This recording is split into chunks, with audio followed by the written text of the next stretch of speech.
number 25 of Dealings with the Dead. Pliny, 1830, refers to a practice among the Romans, very similar to that in use among certain unenlightened nations, of depositing articles of diet upon tombs and graves, such as beans, lettuces, eggs, bread, and the like, for the use of ghosts.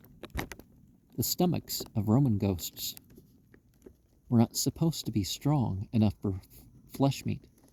Hence, the lines of Juvenal 585 said, tibi de medio constrictus, camaris ovo panatur exigua paralis cana patella.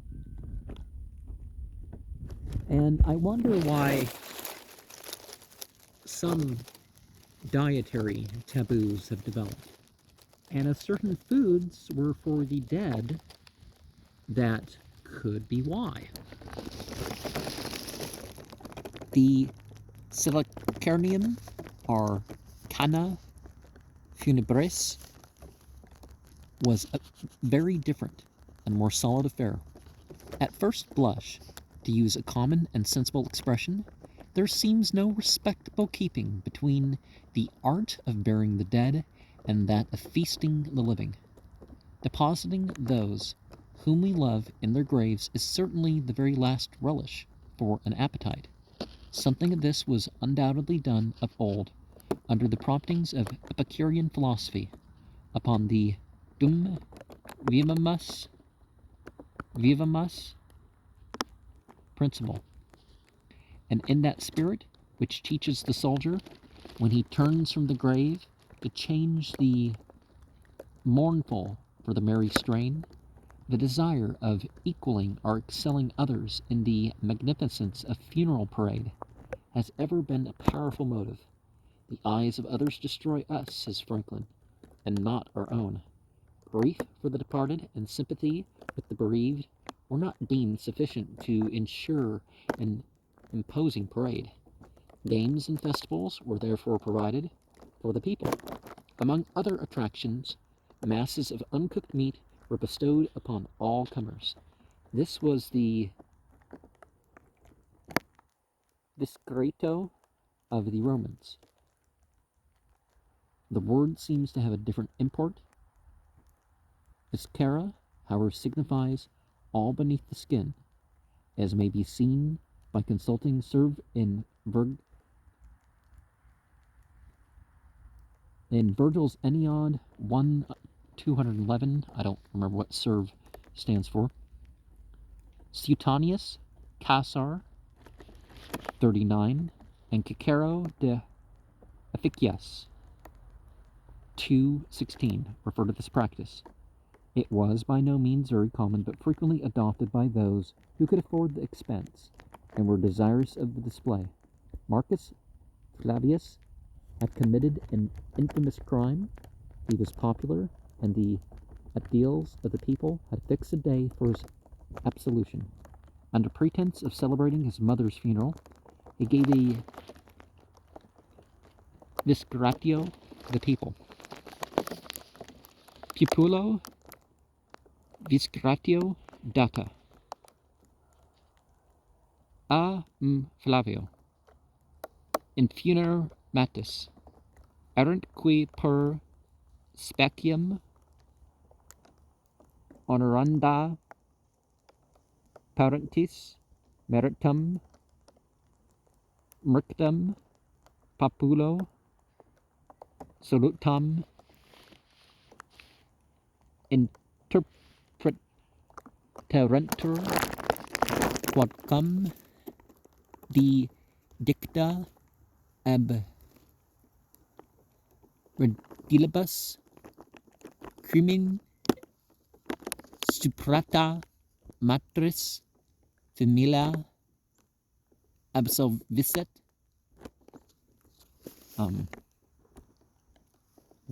Is it Livy 8:22, or was LIV stand for? A note upon this passage in Lemaire's edition fully explains the nature of this practice. This was a very different affair from the Silicernium, our feast for the friends after the funeral. Upon such occasions the Falernian flowed, and boars were roasted whole. The reader, by opening his Livy 39:46, will find an account of the funeral of P. Licinius, a disgratio, was given to the people. 120 gladiators fought in the arena. The funeral games lasted 3 days, and then followed a splendid entertainment. On that occasion, a tempest drove the company into the forum. This occurred in the year UC 569. Through all time, the practice has prevailed, more or less, of providing entertainments for those who gather on such occasions.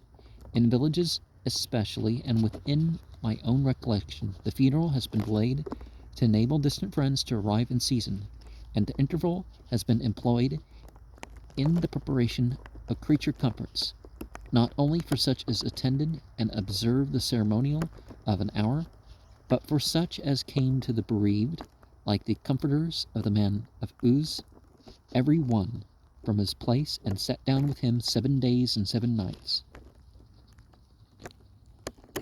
Animal provision must surely be required to sustain such protracted lamentation. In the age when Shakespeare wrote, and for several ages before and after, baked meats at funerals were very common, so far from contenting themselves with the preparation of some ample element for such as were and hungered.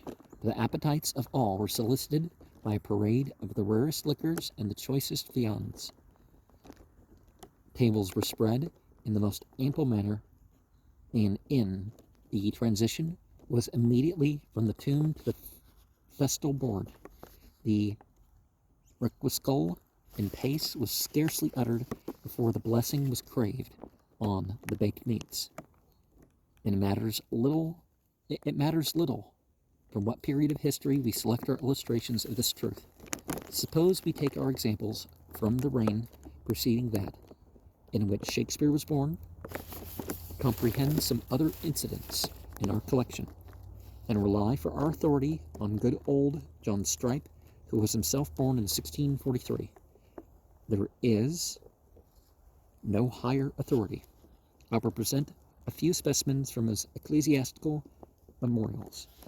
1557, the Common Era, May 5th, was the Lady Chamberlain buried. At the Mass preached, Dr.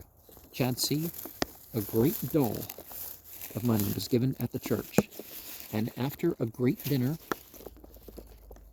May 29th, was buried Miss Gates. After Mass, a great dinner. June 7th, began a stage play at the Grey Friars of the Passion of Christ. June 10th, this day Sir John, a chantry priest, hung himself with his own girdle. The same day was the storehouse in Portsmouth burnt, much beer and victual destroyed, a judgment perhaps for burning so many innocent persons. June 29th, this same day was the 2nd year's mind, i.e. yearly orbit, of good Master Lucius, ironmonger. At his dirge were all the livery. After they retired to the widow's place, where they had a cake and wine, and besides the parish, all comers treated. August 3rd, after giving a long account of the funeral of Anne of Cleves, Strype adds, and so they went in order to dinner. After reciting the particulars of King of Denmark's funeral in London, August 18th, 1557, he adds, after the dirge, all the heralds and all the lords went into the Bishop of London's place and drank. The next day was the morrow mass, and a goodly sermon preached, and after, to my Lord of London's to dinner. The account of the funeral of Thomas Haley is entitled to be presented entire. On the 24th of this month, August, Mr. Thomas Haley, Clenticus, King at Arms, Clenticus, was buried in St. Giles Parish, without cribblegate, with coat, armor, and pennon of arms,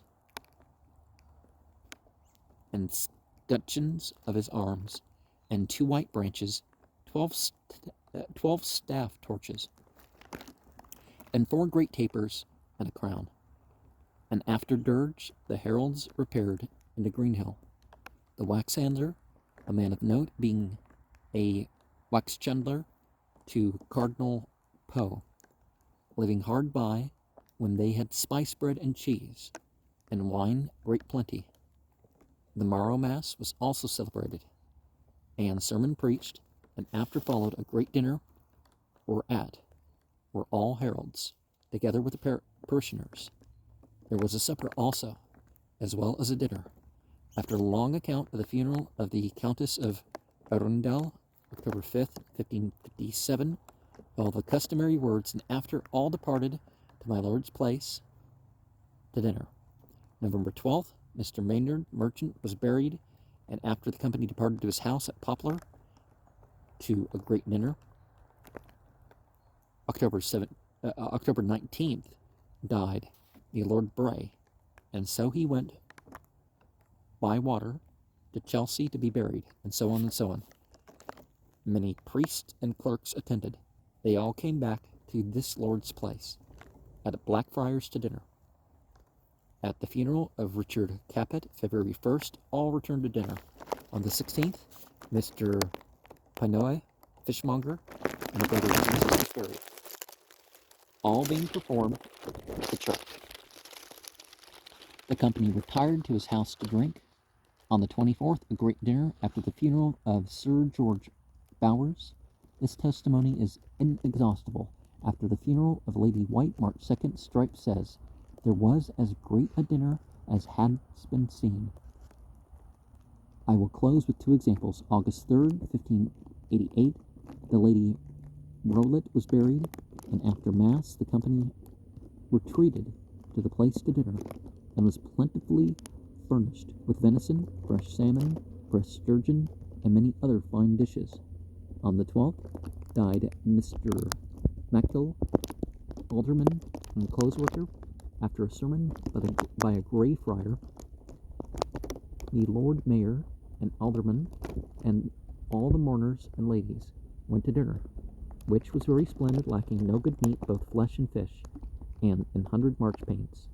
It is certain that all this appears to us now to have been in very bad taste, and it is not easy to comprehend the principle which conducted to the perpetration of such sensual absurdities, unless we suppose it to have been the design of all concerned to felicitate the heir upon his coming to possession, the widow upon the fruition of an ample dower and abundant leisure, or the widower upon the recovery of his liberty.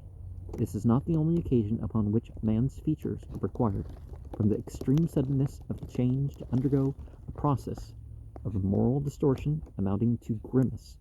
Thus, grief for the death of one monarch is rudely expressed by turbulent joy at the succession of another. Suffer me to conclude in the words of Father Stripe.